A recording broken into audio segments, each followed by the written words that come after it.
নমস্কার, আমি রাজেশ সনাতন হিন্দু ইউটিউব চ্যানেল থেকে বলছিলাম। একটা মনের কথা বলতে এলাম। অনেক দিন ধরে ভাবছিলাম বলবো, আজকে বলেই দিই। কথাটা শুনতে অনেকের খারাপ লাগবে, ফোচকা পড়বে, জ্বালা করবে। আমার সৎ বন্ধু বান্ধবরাও ভিডিওটা দেখলে জ্বালা করবে, বলবে কমেন্ট, কিন্তু বাস্তবটাকে বাস্তবভাবে মেনে নিতে হবে। পশ্চিমবঙ্গের জন্য বাস্তব কথাটাকে বাস্তবভাবে মেনে নিতে হবে, এই বলে প্রতিবেদনটি শুরু করছি।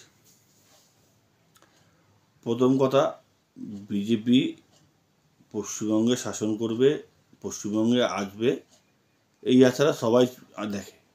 কেন, এই মহারানীর আশীর্বাদে বাংলার জিডিপি শেষ, কোনো কাজকর্ম নেই।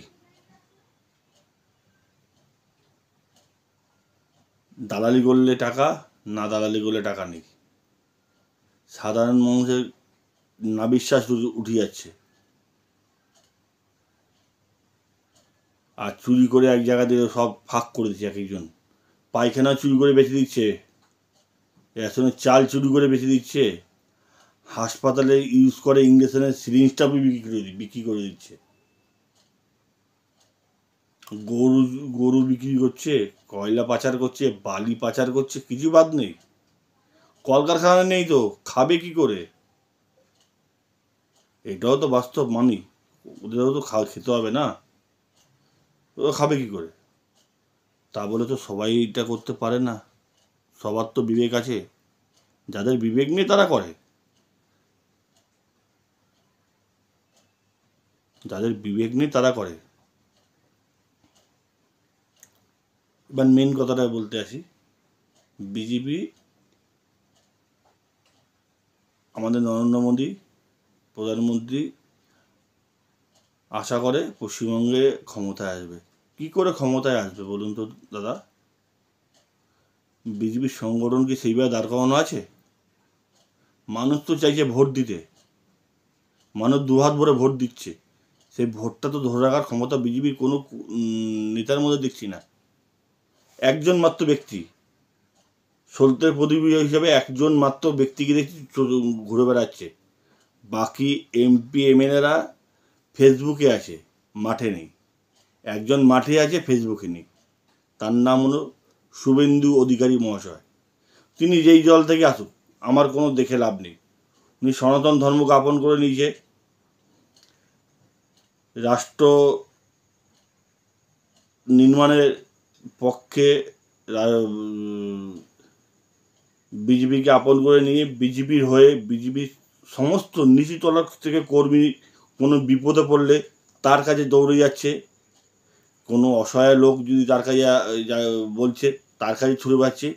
বাকি এমপি এমএলএরা কী করছে? ঘাস কাটছে আর লবি খেলছে, সাপলুডু খেলছে। কেউ উঠতে গেলে তাকে পা ধরে নামাচ্ছে। শুভেন্দু অধিকারীকে অনেকেই পছন্দ নাও হতে পারে, কিন্তু বুকে হাত দিয়ে বলুন তো একটা কথা, 2021 সালে 2রা মে ভোটে নির্বাচন ফলাফল বেরোনোর পর দিয়ে লোকটাকে একদিনও বাড়িতে বসেছিল? বুকে হাত দিয়ে বলুন, সত্যি কথাটা বলবেন, যে সত্যি কথাটা বলবেন। একদিনও বাড়িতে বসেছিল? কর্মীদের পাশে দাঁড়ায়নি? উনি আক্রান্ত হয়নি? বাকি এমপি এমএলএরা কী করছে? মাঝে মাঝে একজনের নাম না বললেই নয়, সে হলো অগ্নিমিত্রা পাল, একজন মহিলা। উনি যতটা পাচ্ছে করছে। আর শুভেন্দু অধিকারী মহাশয় সারা পশ্চিমবঙ্গ ঘুরে বেড়াচ্ছে, ওনাকে সমর্থন করছে না কেউ। আপনি বলুন তো, শুভেন্দু অধিকারী মহাশয় যদি বাড়ির দিনে বসে যায়, বিজেপি বলবে কথাটা, বিজেপি ফ্ল্যাগ নিয়ে বেরোবে, এরকম লোক আছে? নেতৃত্ব দেওয়ার লোক আছে কেউ? যে নেতৃত্ব দিচ্ছে তাকে মানতে শিখুন। কোনো লবি করুন না, একটাই লবি, পদ্মফুল লবি, যে পরিবর্তন চান। আর এই মহারানী যদি থাকতে যায় তাহলে লবি করুন, এই মহারানীকে রাখতে চাওয়ার জন্য লবি খেলুন। 3.5 বছর জেল খাটা আসামি ওদেরকে দেখতে চাইলে লবি করুন। বাকি এমপি এমএলএরা যদি কেউ যদি এই ভিডিওটা দেখে থাকেন তাহলে নিজের মুখে বিবেককে চিন্তা করুন। শুভেন্দু অধিকারী মহাশয়ের মতো 100% উনি দৌড়ে যাচ্ছে, আপনারা কত পার্সেন্ট দৌড়াচ্ছেন? 12টা তো এমপি আছে, এখন এমএলএ 65টা 70টার ধারে কাছে হবে। এক্সাক্ট আমি বলতে কোনো পল্টুরামের মতো অনেক তো পার্টি করেছে স্বার্থ নিয়ে, যারা চলে গেছে বা আপদ বিদায় হয়েছে। কিন্তু বাকি শুভেন্দু অধিকারী আর অগ্নিমিত্রা পাল ছাড়া বাকি এমপি এমএলএগুলো কি করছেন? ঘরে বসে থাকলে কি লোকে ভোট দেবে? লোকের কাছে গেছেন? বুথ ঠিক করে সাজিয়ে পেয়েছেন? বুথের কর্মীরা নিজের এলাকায় মানুষের কাছে যাচ্ছে? শুধু একটা লোকই দৌড়ে যাবে না, আর বাকিগুলো সবাই ফল খেয়ে যাবে। এই আশা করলে বিজেপি কোনদিন পশ্চিমবঙ্গে আসবে না। আর এই মহারানী রাজত্বে দাস হয়ে খেটে যেতে হবে। পশ্চিমবঙ্গ ডেভেলপ হবে না, পশ্চিমবঙ্গের উন্নতি হবে না। আমি কাউ দালালি করতে আসিনি, কিংবা কাউ টাকা পয়সা খেতে আসিনি। আমার মনের কথাটা আপনজনের কাছে হাত জোর করে বলছি। কথাটা যদি একটু ভুল বলে দিই তাহলে কমেন্ট করে বলবেন যে আমি কথাটা ভুল বলেছি। লোকসভা ভোটের রেজাল্ট খারাপ হয়েছে, 100% খারাপ হয়েছে। তারও বিন্যাস বললে আমি বলে দেবো কেন খারাপ হয়েছে, সেটা আমি বলতে চাই না এই মুহূর্তে, পরের ভিডিওতে বলবো। আপনাদের কমেন্ট যদি মাধ্যমে বলবেন, জানতে চাইলে পরের ভিডিওতে বলবো লোকসভা ভোটে কেন ফল খারাপ হয়েছে। কাউকে দোষারোপ করে লাভ নেই। যেটা মরা বাচ্চা নিয়ে মরা বাচ্চাকে নিয়ে কেঁদে লাভ নেই। বাস্তবটাকে মানুন, যে দৌড়াচ্ছে তাকে সাপোর্ট করুন। বাকি এমপি এমএলএরা ঝামেলা ঝাঁপিয়ে পড়ুন। আর 1.5 বছরও নেই বিধানসভা ভোট। একজনকে দিয়ে নৌকাটা টানালে সে নৌকা বেশি দূর এগোয় না, সবাইকে নৌকার হাল ধরতে হবে। একটা বুথ কর্মী আপনি নিজে বুকে হাত দিয়ে বলুন, আপনি নিজে 100% নিজের এফার্ট দিয়েছেন? পশ্চিমবঙ্গের সমস্ত বুথ কর্মীকে বলছি, 9,000 মন্ডল প্রেসিডেন্ট আছে। 9,000-এর মধ্যে 10% কি 20% ম্যাক্সিমাম, মেয়েদেরকে 30% হবে না, হবে কিনা সন্দেহ আছে। সেই যে মন্ডল প্রেসিডেন্ট তার মন্ডলে ঠিকমতো কাজ করছে, লোকের বাড়ি বাড়ি যাচ্ছে, লোককে বুঝাচ্ছে।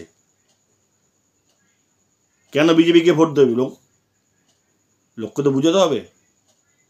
আর ভোট দিলে সেই ভোটটাকে ধরে রাখার ক্ষমতা আপনাদের নেই, তো সেটাকে নিজেকে রেক্টিফাই করুন।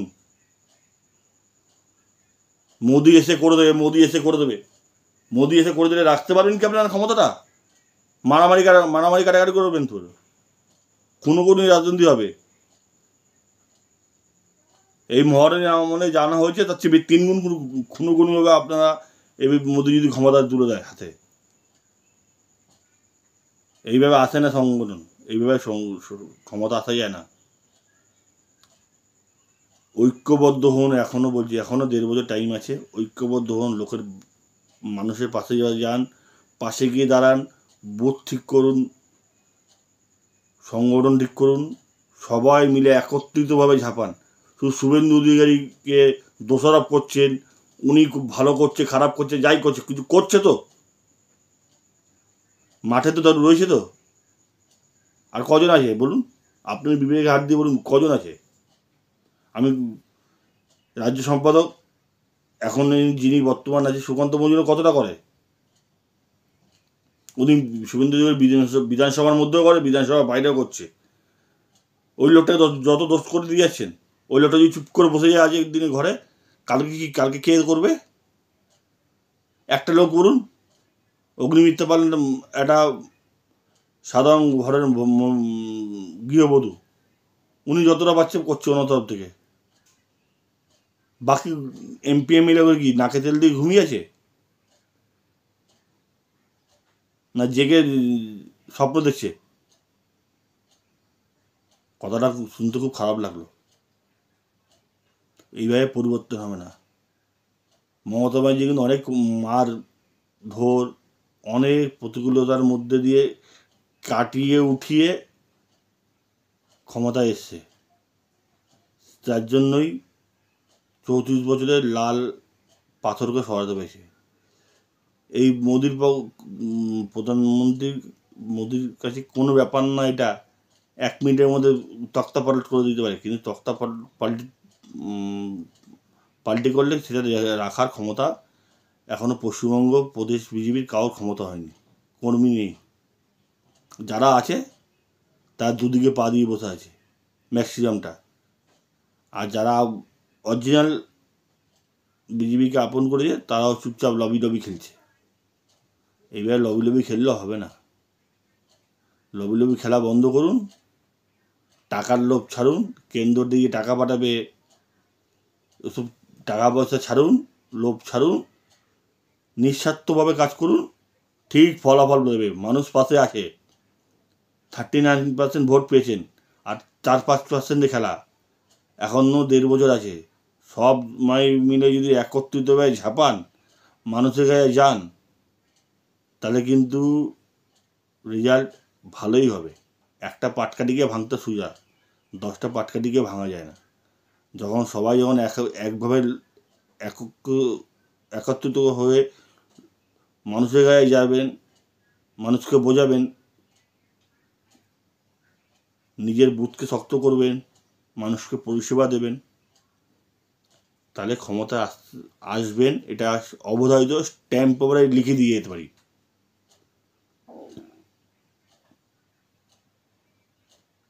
এই কথাগুলো চিন্তা করুন। সকল বিজেপি কর্মী যারা দেখবেন তাদেরকে বলবো কথাটা চিন্তা করুন। আমি কথাটা সত্যি বলেছি না মিথ্যা বলেছি? শুভেন্দু অধিকারী আজকের দিনে বসে গেলে কালকে কে দেখবে? তো সাপলুডু খেলা কেন খেলছেন? একভাবে নিষ্ঠাভাবে একটা লাইন ধরে করুন না। একটা বট গাছের ছাতা তলায় এসে সবাই মিলে একসাথে ধরুন না, রেজাল্ট পাবেন। মানুষ পাশে আছে। 39% হয়ে গেছে, 5% বাকি। 5% হয়ে যাবে আপনারা ইউনাইটেড হলে। আপনারা ইউনাইটেড হতে পারছেন না বলে পাচ্ছেন না। যে পারেন, 1.5 বছর টাইম আছে হাতে। এই হীরক রানীর পদত্যাগ প্রাক্তন হয়ে যাবে, হীরক রানীর প্রাক্তন হয়ে যাবে। পশ্চিমবঙ্গে সুশাসন, কর্মসংস্থান সব কিছুই হবে। তা নাহলে কিচ্ছু হবে না, আরও অধঃপতন হয়ে যাবেন। এইভাবে রাখলাম। কেমন লাগলো প্রতিবেদনটি কমেন্টের মাধ্যমে জানাবেন। আপনাদের কমেন্টের উপরে নেক্সট ভিডিও আমি করব। ভারত মাতার জয়। ঈশ্বর সবার ভালো করুক, আমারও ভালো করুক, আপনারাও ভালো করুক। ধন্যবাদ।